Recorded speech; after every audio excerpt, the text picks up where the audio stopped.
Paris. It is a name that resonates with more than just the identity of a capital city. It is a global symbol of art, a crucible of revolution, and a sanctuary for thinkers. For centuries, this city on the banks of the Seine has dictated the world's taste in fashion, philosophy, and food. But beneath the glittering lights of the Eiffel Tower lies a foundation built on Roman stone, medieval faith, and the blood of revolutionaries.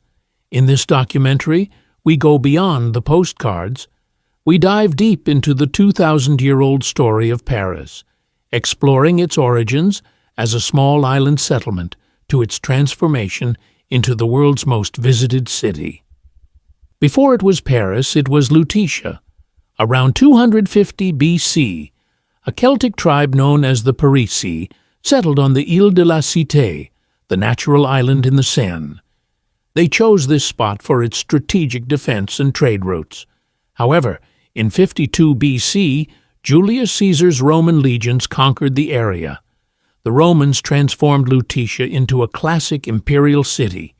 Even today, if you walk through the Latin Quarter, you can find the Arène de Lutèce, a first-century amphitheater that once held 15,000 spectators for gladiatorial combat. You can also visit the Thermes de Cluny, the ruins of massive Roman baths.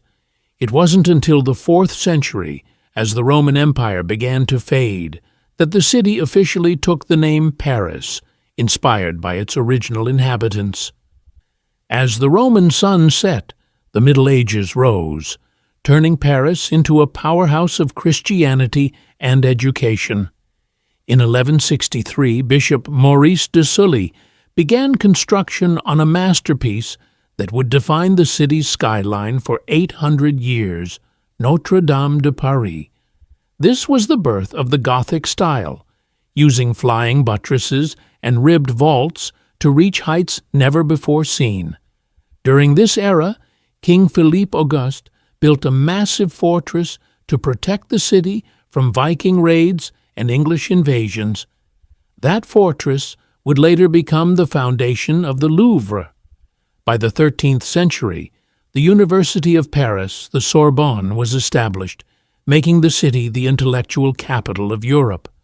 Scholars like Thomas Aquinas walked these streets, debating philosophy in Latin, which is why the area is still called the Latin Quarter today. The 18th century brought the Enlightenment, but it also brought hunger and rage. In 1789, the world changed forever.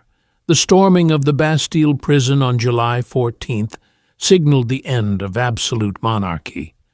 The Place de la Concorde, now home to a beautiful Egyptian obelisk, was once the site of the dreaded guillotine.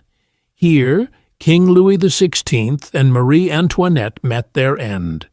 This period was chaotic, but it birthed the Declaration of the Rights of Man and of the Citizen. Paris wasn't just a city anymore. It was the global laboratory for democracy. The scars of the revolution are still visible in the city's motto, Liberté, Égalité, Fraternité. The Paris we see today, the wide boulevards, the uniform limestone buildings, and the rows of trees, is not old Paris. Until the 1850s, Paris was a dark, cramped, medieval maze. Emperor Napoleon III commissioned Baron Georges Eugène Haussmann to bring air and light to the city. Haussmann demolished 20,000 buildings to create the massive avenues like the Champs-Élysées. He installed the city's first modern sewer system and gas streetlights, earning Paris the nickname the City of Light. This urban planning was revolutionary, though controversial, as it displaced thousands of poor residents to the outskirts.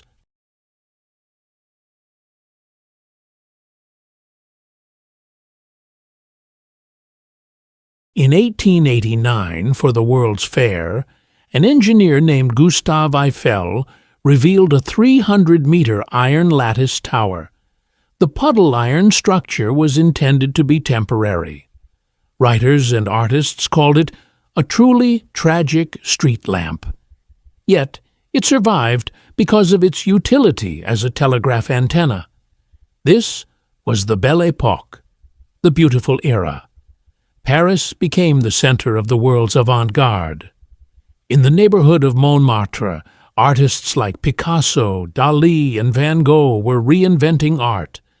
The Moulin Rouge opened its doors, and jazz began to drift through the air.